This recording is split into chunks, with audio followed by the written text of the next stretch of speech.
శుభాకాంక్షలు తెలియజేస్తున్నాను. ఏవిఎన్ గారి క్యాంపస్ చూసిన తర్వాత రాష్ట్ర ప్రభుత్వం ఏదైతే చేయాలని ప్రణాళికలను రచిస్తుందో ఈ 25 ఎకరాల క్యాంపస్ 5 లక్షల స్క్వేర్ ఫీట్ కన్స్ట్రక్షన్ బిల్డప్ ఏరియాను చూస్తే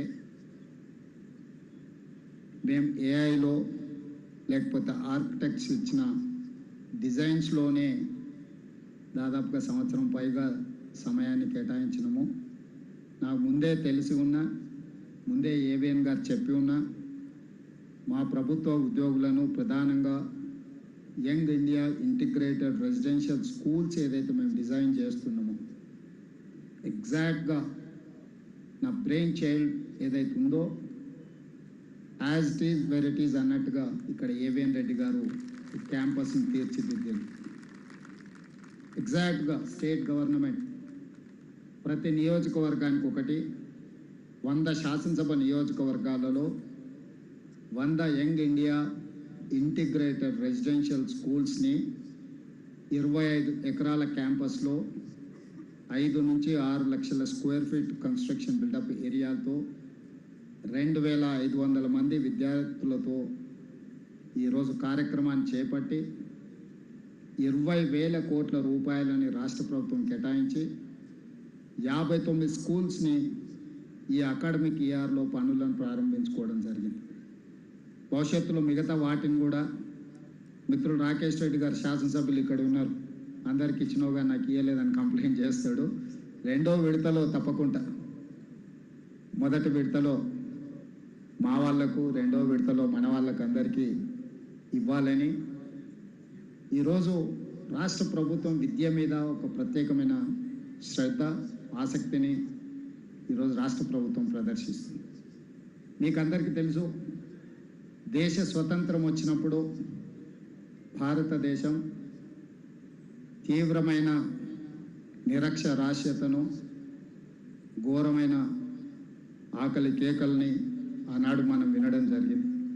అందుకే మొట్టమొదటి ప్రధానమంత్రి పండిట్ జవహర్లాల్ నెహ్రూ గారు my top priority is education and irrigation, ఈ రెండింటిని మొదటి ప్రధానమంత్రి ప్రాధాన్యతగా తీసుకొని ఈ దేశంలో ఉండే నిరక్షరాస్యతను తగ్గించి విద్యా వ్యాప్తి కోసం వారు పునాదులు వేయడం జరిగింది.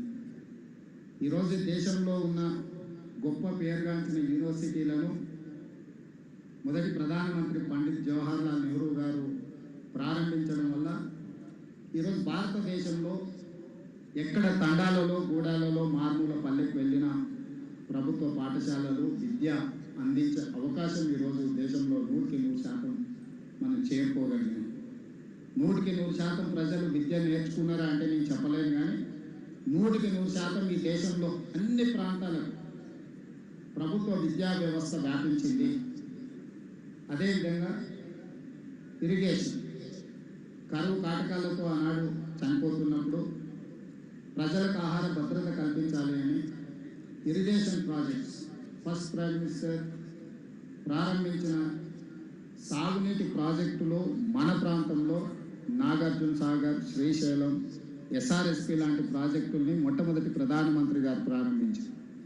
ఈరోజు ఆ ప్రాజెక్టులే లక్షలాది ఎకరాల ఆయకట్టును ఈరోజు వ్యవసాయానికి ఉపయోగించే విధంగా, పంటలు పండించే విధంగా ఈరోజు భారతదేశం యొక్క ఆహార ధాన్య ఉత్పత్తి ఈ దేశానికి అవసరం ఉన్నంతనే కాదు, ఇతర దేశాలకు ఎగుమతి చేసే స్థాయికి ఈరోజు మన దేశం చేరుకున్నది అని అంటే దూరదృష్టితో ఆనాటి ప్రధానమంత్రి ఎడ్యుకేషన్, ఇరిగేషన్ను టాప్ ప్రయారిటీ కింద తీసుకోవడం.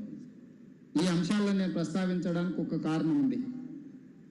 ఏమీ లేనప్పుడు, విద్య లేనప్పుడు కనీసం మన సంతకమైనా మనం పెట్టేంత విద్యను సాధించాలని వయోజన విద్యను కూడా గ్రామాలలో చెప్పడం జరిగింది.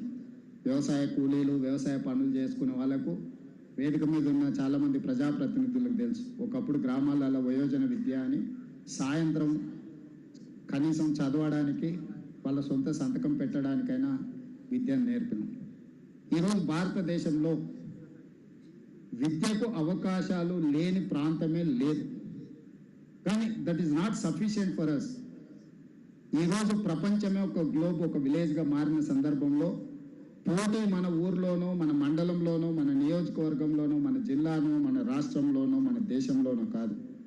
ఈరోజు విద్యలో ప్రపంచంతోనే పోటీ పడే పరిస్థితులు వచ్చినాయి. ప్రపంచంతో పోటీ పడాలనుకున్నప్పుడు విద్య అందించడం కాదు, విద్యలో నాణ్యత ఉండాలి, క్వాలిటీ ఎడ్యుకేషన్. అదేవిధంగా ఏఐ తుఫాన్ వస్తున్నది, ఏఐ సునామీలాగా వచ్చి వేలాది లక్షలాది మంది వైట్ కాలర్ జాబ్లు పోతున్నాయి అని చెప్పి రోజు పేపర్లలో, టీవీలలో చూస్తున్నాం. మరి ఈరోజు ఏఐ సునామీలో వైట్ కాలర్ జాబ్స్ పోయినప్పుడు, కోట్లాది మంది దేశంలో యువకులు నిరుద్యోగులు మారినప్పుడు ఈ దేశం యొక్క ఆర్థిక వ్యవస్థ, ఈ దేశం యొక్క భవిష్యత్తు వేగంగా అత్యంత ప్రమాదం వైపు ప్రయాణం చేస్తుంది. అందుకే ఈరోజు స్కిల్ అనేది అవసరం. స్కిల్ లేకుండా వైట్ కాలర్కి ప్రత్యామ్నాయమే blue collar. Blue collar jobs చేయాలి, బ్లూ కాలర్ అభివృద్ధి చేయాలి అని అంటే వాళ్లకు సాంకేతిక నైపుణ్యాన్ని అందించాలి. ఈ రోజుల్లో ప్రతి సంవత్సరం తెలంగాణ రాష్ట్ర ప్రభుత్వం తరఫున తెలంగాణ రాష్ట్రంలో 1,10,000 మంది ఇంజనీరింగ్ గ్రాడ్యుయేట్స్ పాస్ అవుతున్నారు. ఇక్కడ అందరూ చదువుకున్న వాళ్ళు, చదువులు చెప్పే వాళ్ళే ఉన్నారు. నేను మిమ్మల్ని అందరినీ ఒక సూచన చేయదలుచుకున్నాను. ప్రతి సంవత్సరం 1,10,000 మంది ఇంజనీరింగ్ గ్రాడ్యుయేట్స్ పాస్ అవుట్ అవుతున్నారు కదా, అందులో ఎంతమందికి వాళ్ళు తీసుకుంటున్న సర్టిఫికెట్ తగ్గ అవగాహన ఉన్నది, ఎంతమందికి ఆ సర్టిఫికెట్ తగ్గ ఉద్యోగం కానీ ఉపాధి కానీ దొరుకుతున్నదా? మనం నాణ్యత లేని విద్యను అందించి వాళ్ళకు ఒక సర్టిఫికెట్ ఇవ్వడం వల్ల వాళ్ళ జీవితమే పూర్తి స్థాయిలో దెబ్బతింటున్నది. అదేవిధంగా research studies have told in my council, 6వ తరగతి చదువుకుంటున్న విద్యార్థికి 3వ తరగతి పుస్తకం ఇచ్చి చదవమంటే చదవలేని పరిస్థితి ఉన్నది. 3వ తరగతి విద్యార్థికి 1వ తరగతి పుస్తకం ఇచ్చి పుస్తకం చదువు అంటే ఉన్నది ఉన్నట్టు చదవమంటే కూడా ఆ పుస్తకాన్ని కూడా చదవలేని పరిస్థితి ఉన్నది. తరగతులు పెరుగుతున్నాయి, సర్టిఫికెట్లు ఇస్తున్నాము, కానీ మన విద్య యొక్క నాణ్యత ప్రమాణాలు తగ్గుతూ పోతూ ఉన్నాయి. ఇక్కడ టీచర్స్ కమ్యూనిటీ ఉన్నది, మీ బాధ్యత. 6వ తరగతి చదువుకుంటున్న వాళ్ళ దాంట్లో సర్వే చేస్తే 6.7% విద్యార్థులు మాత్రమే వాళ్ళ క్లాస్ బుక్స్ చదవగలుగుతున్నారు. మిగతా ఆల్మోస్ట్ 93% ఆ క్లాస్లో ఉండేవాళ్ళు ఎక్కువ వాళ్ళు చదవగలుగుతున్నది 3వ తరగతి పుస్తకం మాత్రమే. ఈ లోపం అత్యంత ప్రమాదకరం. ఈ దేశ భవిష్యత్తుకి ఇది చాలా ఇబ్బందికరం. అందుకే ఈనాడు గవర్నమెంట్ స్కూల్స్లో, ప్రైవేట్ స్కూల్స్లో నా విజ్ఞప్తి ఒకటే. ఈరోజు ప్రైవేట్ స్కూల్లో ఐడోనో మరి ఏవిఎన్ గారు కానీ ఇక్కడ ఉన్న ప్రైవేట్ స్కూల్స్ ప్రయాణం ఒక స్టూడెంట్ మీద ఎంత ఫీజు తీసుకుంటున్నారో నాకు తెలియదు. మేబీ 3,000, 4,000 ఛార్జ్ చేసినా కూడా 50,000 లోపే ఒక విద్యార్థి మీద ఖర్చు అవుతుంది. కానీ నా ప్రభుత్వంలో ఒక విద్యార్థి మీద పెడుతున్న ఖర్చుని వేదిక మీద ఉన్న ప్రజాప్రతినిధులతో పాటు ఇక్కడ ఉన్న టీచర్లతో పంచుకోవాలనుకుంటున్నాను. ప్రతి ఒక్క విద్యార్థి మీద రాష్ట్ర ప్రభుత్వం 1,08,000 రూపాయలు ఖర్చు పెడుతున్నాం. ఈరోజు మేము 1,08,000 రూపాయలు ఖర్చు పెట్టిన ఒక విద్యార్థి 6వ తరగతిలో చదువుకుంటూ, 6వ తరగతిలో ఉంటూ 3వ తరగతి పుస్తకం చదవలేకపోతుండు. 1,08,000 ఒక స్టూడెంట్ మీద ఖర్చు అనేది ఇట్ ఈస్ హ్యూజ్. ఈ క్యాలిక్యులేషన్లు మనం ఎవ్వరం లెక్కించడం లేదు. ప్రభుత్వము విద్య మీద అత్యధికంగా ఖర్చు పెడుతుంది. ఇయర్ దాదాపుగా 27,000 కోట్ల బడ్జెట్లో కేటాయించినాం. మన బడ్జెట్లో 8.3% మన బడ్జెట్లో ఖర్చు పెడితే నిజంగా నాణ్యత కలిగిన విద్యను అందించలేకపోవడం అనేది. రెండవది, ఈరోజు తల్లిదండ్రులు 2 సంవత్సరాలు కాకుండే పిల్లల్ని పాఠశాలకు పంపించాలని, పిల్లల్ని చదివించాలని ప్రయత్నం చేస్తున్నాం. ప్రభుత్వ పాఠశాలల్లో నర్సరీ, ఎల్కేజీ, యూకేజీ వ్యవస్థ లేదు. 5 సంవత్సరాలు నిండిన తర్వాత 1వ తరగతి నుంచే చేర్చుకుంటామంటూ ఉపాధి హామీ కూలీల నుంచి కార్మికుల వరకు పిల్లల్ని నర్సరీ, ఎల్కేజీ, యూకేజీ విద్యకు పంపించాలన్న తాపత్రయంలో ప్రైవేట్ స్కూల్స్ వైపు, ప్రైవేట్ విద్యా సంస్థల వైపు వాళ్ళు ప్రయాణం చేస్తున్నారు. నేను తప్పు పట్టట్లేదు, కానీ ప్రభుత్వం విఫలం చెందడం వల్లనే వాళ్ళు ప్రైవేట్ స్కూల్స్ వైపు వెళ్తున్నారు. అందుకే ఈ సంవత్సరం నుంచి గవర్నమెంట్ స్కూల్స్లో నర్సరీ, ఎల్కేజీ, యూకేజీని కూడా ఇప్పుడు రాష్ట్ర ప్రభుత్వము ప్రవేశపెడుతుంది. వచ్చే అకాడమిక్ ఇయర్ నుంచి నేను నర్సరీ, ఎల్కేజీ, యూకేజీలో పేద పిల్లల్ని ప్రభుత్వ పాఠశాలలకు తేకపోతే 3 సంవత్సరాలు ప్రైవేట్ స్కూల్లో చదువుకున్న తర్వాత 4వ సంవత్సరం మళ్ళీ ప్రభుత్వ పాఠశాలలు చేరడం అనేది జరగదు.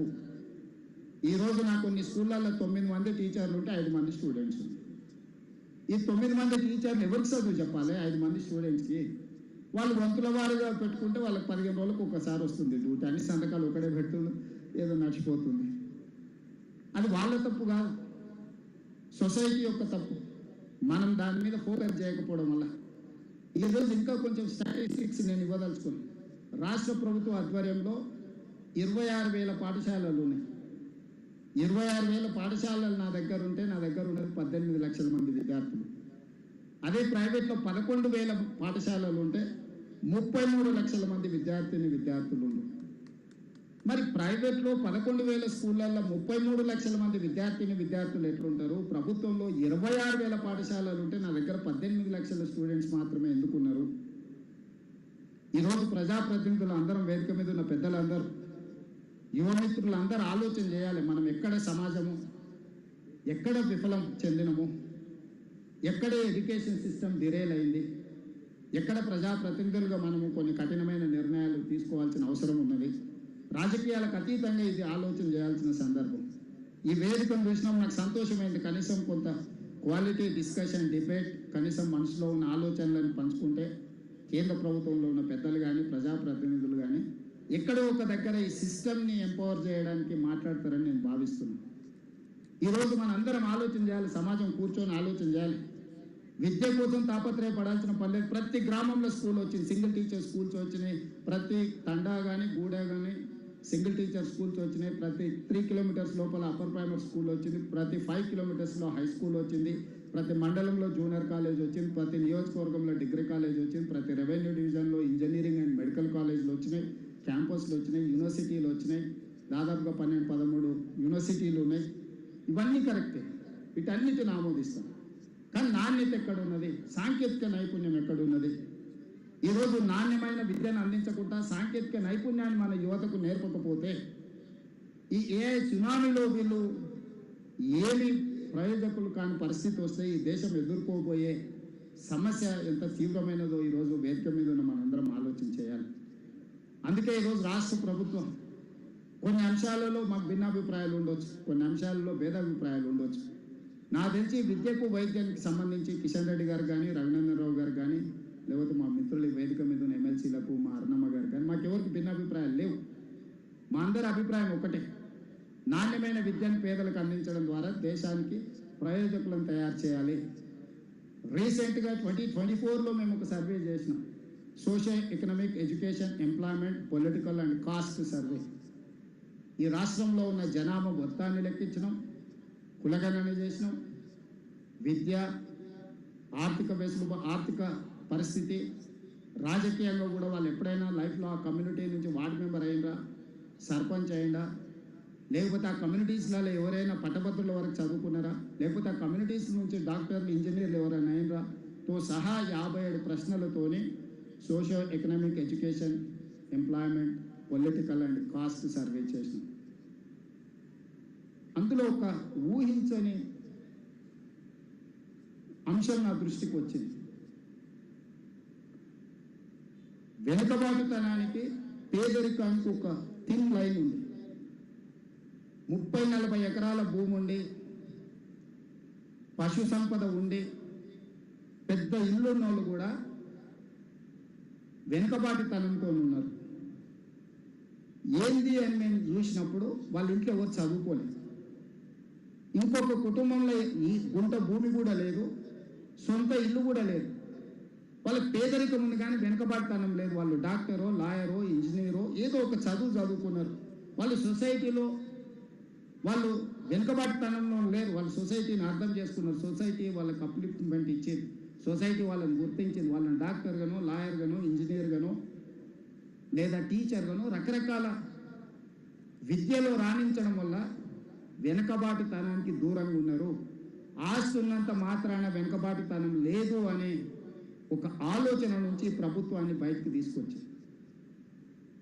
పేదరికానికి కారణం, వెనుకబాటుతనానికి కారణం చదువు లేకపోవడమే. ఆస్తి ఉన్నా కూడా చదువు లేకపోతే ఈ సమాజంలో మనం వెనుకబాటుతనాన్ని అనుభవిస్తున్నాము. చదివే మన జీవితాన్ని మారుస్తుంది. చదివే మన జీవితానికి ఒక సార్థకత, ఒక ప్రయోజనం, ఒక గుర్తింపు, ఒక గౌరవం తెస్తుంది. ఆ చదువు లేని రోజు ఈ సమాజంలో మన గౌరవం, మన గుర్తింపు ఉండదు. ఆ చదువుకు సంబంధించి విద్యా సంస్థలను పెట్టే వాళ్ళైనా, చదువులు చెప్పే టీచర్లైనా వాళ్ళకు అపారమైన ఓపిక కావాలా. సమాజం వాళ్ళని గౌరవించాల్సిన బాధ్యత మన మీద ఉన్నది. అందుకే ఈనాడు రాష్ట్ర ప్రభుత్వం young India integrated residential schools, the campus of 25 acres 5.5 lakh square feet construction, 2500 స్టూడెంట్స్ని ప్రతి నియోజకవర్గంలో ఒక గర్ల్స్, ఒక బాయ్స్ ఈ యంగ్ ఇండియా ఇంటిగ్రేటెడ్ స్కూల్స్ని చేయాలనుకుంటున్నాం. అదేవిధంగా ఈ ఇయర్ ఒక 100 తెలంగాణ ఇంటిగ్రేటెడ్ స్కూల్స్ నర్సరీ నుంచి 12th వరకు ఒక ఎక్స్పెరిమెంట్ చేస్తున్నాం. మేము చూసిన దాంట్లో టీచర్లు ఉన్న దగ్గర పిల్లలు లేరు, పిల్లలు ఉన్న దగ్గర టీచర్లు లేరు. వీళ్ళిద్దరు ఉంటే చదువు చెప్పటం లేదు. నెంబర్ తక్కువ ఉండడం వల్ల 2-3 స్టూడెంట్స్ ఉంటే అతను ఎవరిని చూసి చెప్పాలి. ఇప్పుడు నేను ఉపన్యాసం చెప్పాలంటే అట్లీస్ట్ మీరు 2000 మంది ఉన్నారు కాబట్టి మిమ్మల్ని అందరినీ చూసి నేను చెప్పగలుగుతాను. అదే ఒక 4 ఇక్కడ నుంచి ఉంటే నాకు చెప్పాలన్న ఆలోచన రాదు, చెప్పాలన్న ఉద్దేశం ఉన్నా చెప్పడానికి ప్రయోజనం ఉండదు. సో ప్రతి క్లాస్లో 30 మంది విద్యార్థులు ఉండేటట్టు ఈ స్కూల్స్ని అన్నిటిని కూడా పాపులేషన్ బేసిస్ మీద అక్కడ ఉండే విద్యార్థుల యొక్క సంఖ్యను చూసుకొని ఈ స్కూల్స్ని అన్నిటిని ఇంటిగ్రేట్ చేయదలుచుకున్నాం. గ్రేటర్ హైదరాబాద్లో పర్టికులర్ కోరార్పల్ region, outer ring road inside 1,34,00,000 జనాభా ఏదైతే ఉందో ఇక్కడ ఉన్న పాఠశాలల్ని ఇమ్మీడియట్గా ఇంటిగ్రేట్ చేసి రేషనలైజ్ చేసి యావరేజ్గా ప్రతి స్కూల్లో, ఇంతకుముందు మా మల్లెడ్డి రంగారెడ్డి గారు చెప్పింది, ఈ పక్కనే విలేజ్ ఆరుట్ల విలేజ్లో ఒక ఎక్స్పెరిమెంట్ చేసినాం. ఆ స్కూల్ని రేషనలైజ్ చేస్తే మేము అప్లికేషన్ పెట్టి అన్ని సబ్జెక్ట్స్ చెప్పే టీచర్లు పెట్టి అన్ని ఫెసిలిటీస్ చేస్తే ఫస్ట్ ఇయర్లో మాకు 3,500 అప్లికేషన్స్ వచ్చినాయి. మేము 1,500 మందికి అడ్మిషన్లు ఇస్తే ఇంకా 1,500, 2,000 మంది బయటకు పోయారు. ఈరోజు ప్రతి క్లాస్లో స్ట్రెంగ్త్ ఉంది. ఒక క్వాలిటీ ఎడ్యుకేషన్ ఇస్తున్నాం, వాళ్ళకి బ్రేక్ఫాస్ట్ ఇస్తున్నాం, వాళ్ళకి లంచ్ ఇస్తున్నాం. ఈరోజు మేము అందుకే నర్సరీ నుంచి స్టార్ట్ అయ్యాక బ్రేక్ఫాస్ట్ ఇవ్వదలుచుకున్నాం. గవర్నమెంట్ స్కూల్స్లలో క్వాలిటీ లంచ్ ఇవ్వదలుచుకున్నాం. బ్రేక్ఫాస్ట్లో వాళ్ళకు మిల్క్, పాలు, ఒకరోజు రాగి జావా, ఒక నాణ్యమైన ఫుడ్తో పాటు క్వాలిటీ ఎడ్యుకేషన్ ఇవ్వాలని ఈరోజు ఎడ్యుకేషనల్ రిఫార్మ్స్ తీసుకొని వస్తుంది. ఈ స్కూల్స్ని కూడా ఈరోజు 26,000 స్కూల్స్ ఉన్నాయి. 26,000 స్కూళ్ళ వల్ల ఒకప్పుడు గ్రామాలకు ప్రయాణ రవాణా సౌకర్యాలు లేనప్పుడు ప్రతి గ్రామంలో, ప్రతి తండాలో, అడవుల్లో స్కూల్ పెట్టాల్సి వచ్చింది. ఇప్పుడు రవాణా సౌకర్యాలు వచ్చినాయి. What is success story of private schools? Just they are picking and they are dropping at their home door step. That is one of the success story. So ఈరోజు ప్రభుత్వం రవాణా కూడా ఏర్పాటు చేయాలని డిసైడ్ అయింది. పేదవాళ్ళ పిల్లల్ని ప్రభుత్వ పాఠశాలకు వచ్చి వీటన్నిటిని కూడా క్లస్టర్ స్కూల్స్గా మార్చి ఈ క్లస్టర్ స్కూల్స్లో టీచర్లకు కావాల్సిన వసతులు, పిల్లలకు కావాల్సిన వసతులు, ఈ వ్యవస్థను అన్నిటిని కూడా ఏర్పాటు చేసి ఒక ఎక్స్పెరిమెంట్ చేయడానికి ఒక 100 నియోజకవర్గాలలో 100 తెలంగాణ ఇంటిగ్రేటెడ్ స్కూల్స్ని చేసి సిటీలో పర్టికులర్గా వివిధ జిల్లాల నుంచి, వివిధ రాష్ట్రాల నుంచి ఇక్కడికి కార్మికులు వస్తున్నారు, పనిచేస్తున్నారు. వాళ్ళ పిల్లల చదువుల కోసం ఈ ఇంటిగ్రేటెడ్ స్కూల్స్ని అన్నిటిని కూడా రెడీ చేస్తున్నాం. అందులో నర్సరీ నుంచి 12th క్లాస్ వరకు కంప్లీట్గా కంటిన్యూషన్ ఎడ్యుకేషన్ ఇవ్వడమే కాకుండా అన్ని వసతులు ఇవ్వాలని ఈరోజు ఒక ప్రయత్నం చేస్తున్నాం. ఎడ్యుకేషనల్ రిఫార్మ్స్ అవసరం ఉన్నది. తెలంగాణ ఎడ్యుకేషన్ పాలసీని తయారు చేసుకోవాల్సిన అవసరం ఉంది. తెలంగాణకి స్కిల్కి ఒక పాలసీని అడాప్ట్ చేసుకోవాల్సిన అవసరం ఉంది. స్పోర్ట్స్ ఈ క్యాంపస్కి వస్తే మీకు క్రీడలు కానీ పిల్లలకు ఒక సెక్యూర్ ఫీల్ ఉండదు, ఒక కాన్ఫిడెన్స్ లెవెల్ ఉంటుంది. మీరు ఈ వ్యవస్థలు ఇవ్వనప్పుడు ఆ పిల్లలకి ఒక ఈ క్యాంపస్ చూసిన తర్వాత చదువులో రాణించకపోయినా పర్వాలేదు, క్రీడల్లో రాణించవచ్చు. ఇప్పుడు మేము తెలంగాణలో Nikhat Zareen world boxing champion తీసుకొస్తే గ్రూప్ 1 జాబ్ అన్ని రూల్స్ ఎగ్జామ్ చేసి గ్రూప్ 1 జాబ్ ఇచ్చిన DSP. Sirajuddin world cup cricket champion, ఎస్ఫెల్ 12th క్లాస్, అన్ని రూల్స్ ఎగ్జామ్షన్ ఇచ్చేసి క్యాబినెట్లో పెట్టి గ్రూప్ 1 జాబ్ ఇచ్చిన. ఈరోజు డిఎస్పి సిరాజుద్దీన్ అని చెప్పుకోగలుగుతున్నాడు క్రీడల్లో రాణిస్తే. దీప్తి జువాంగి అని పారా ఒలింపిక్స్లో సిల్వర్ మెడల్ తీసుకొస్తే గ్రూప్ 2 జాబ్ ఇచ్చిన. ఈరోజు చదువులే కాదు, క్రీడల్లో రాణిస్తే కూడా భవిష్యత్తు అద్భుతంగా ఉంటుంది. నరేంద్ర మోడీ గారు 2034లో ఇండియాలో ఒలింపిక్ క్రీడల్ని స్పాన్సర్ చేయడానికి ప్రయత్నం చేస్తున్నారు. 2034లో ఈ దేశంలో నరేంద్ర మోడీ గారు ఒలింపిక్ క్రీడల్ని స్పాన్సర్ చేసినప్పుడు తెలంగాణ రాష్ట్రం నుంచి గోల్డ్ మెడల్స్ ఒలింపిక్స్లో సాధించాలా అనేదే నా లక్ష్యం. అందుకే ఈరోజు యంగ్ ఇండియా స్పోర్ట్స్ యూనివర్సిటీని పబ్లిక్ ప్రైవేట్ పార్ట్నర్షిప్లో స్టార్ట్ చేసిన. Government is only facilitator.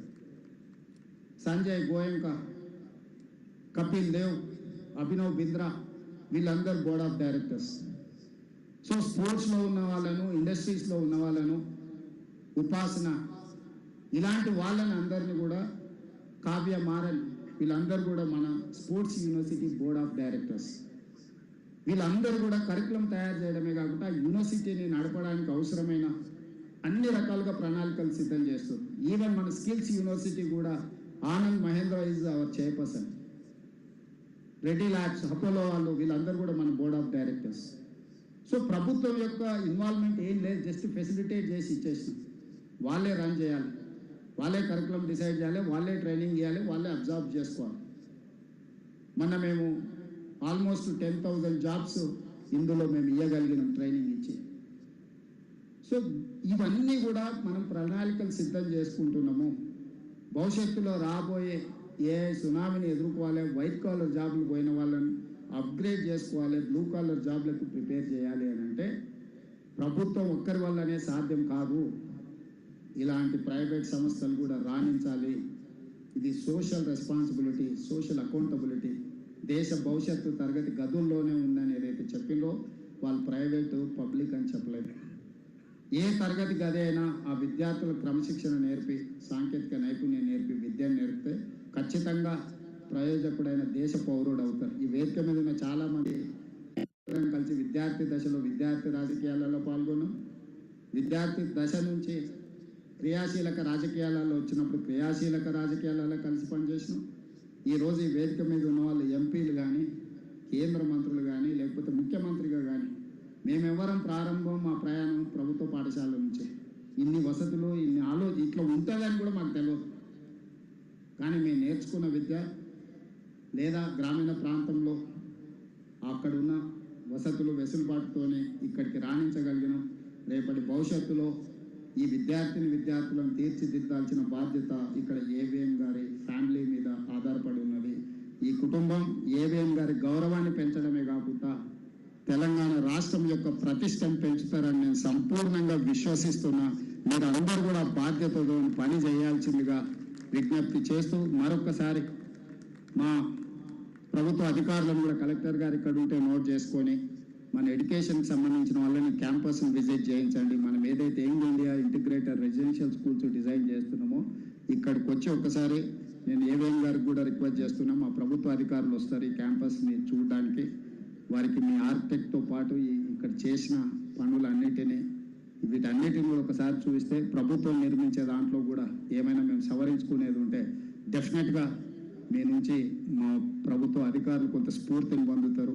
వాళ్ళందరికీ కూడా ఇక్కడ క్యాంపస్ విజిట్ పెట్టిస్తాము. అది కూడా ఏర్పాటు చేయాల్సిందిగా కోరుకుంటూ మీ అందరి దగ్గర సెలవు తీసుకుంటున్నాను.